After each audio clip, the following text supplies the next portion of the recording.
Catherine Fritz, Catherine Fritz, Catherine Fritz, Catherine Fritz, Catherine Fritz, Catherine Fritz rips at her lower abdomen.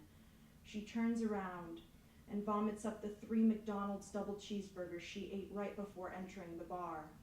Regurgitation splatter on the floor, on people's shoes, and on a pretty girl's dress. Tears streaming down her cheeks, Marta vomits into a dry, heaving frenzy. Covered in a foul-smelling orange paste, she runs out of the shortstop and gets in her car, locks the doors. The pain in her stomach is gone. Marta decides that she will never eat McDonald's again. She decides that she will never show her face at the shortstop again. Meanwhile, Catherine Fritz becomes a new sound without Marta realizing it, the sound of silence. This morning, and then I'm going to do another one called Anxiety. Okay. Pitch black coffee. The morning after a long binge of Pabst mixed with Long Island's and $2 margaritas. Every person I wake up next to craves it.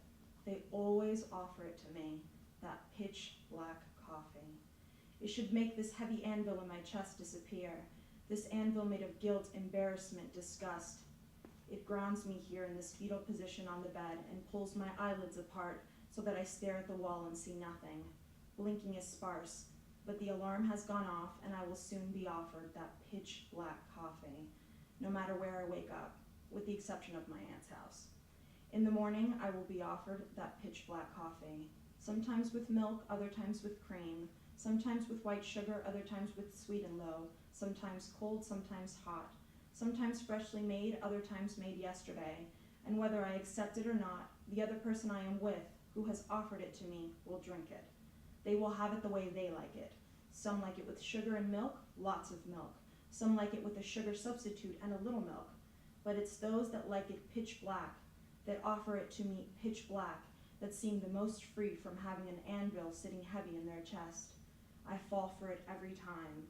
I look at them, those pitch black coffee drinkers with their witty retorts, informed political statements, clever grins, and the level-headed bounce in their step, and I think to myself, I'm having what she's having.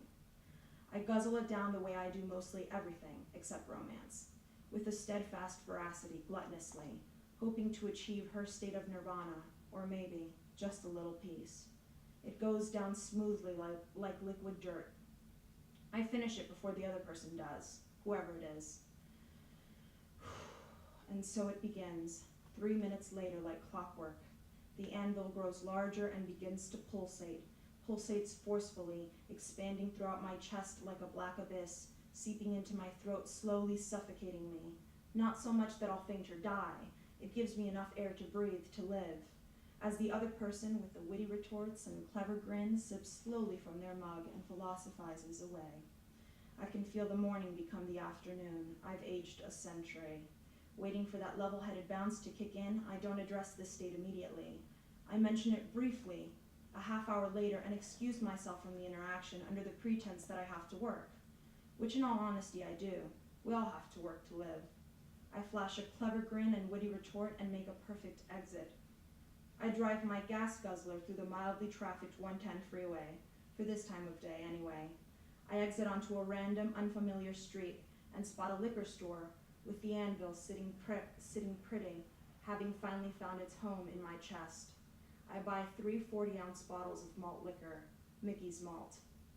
2 hours later, on a Malibu cliff, I drink the last droplet and decide to throw myself onto the rocks below.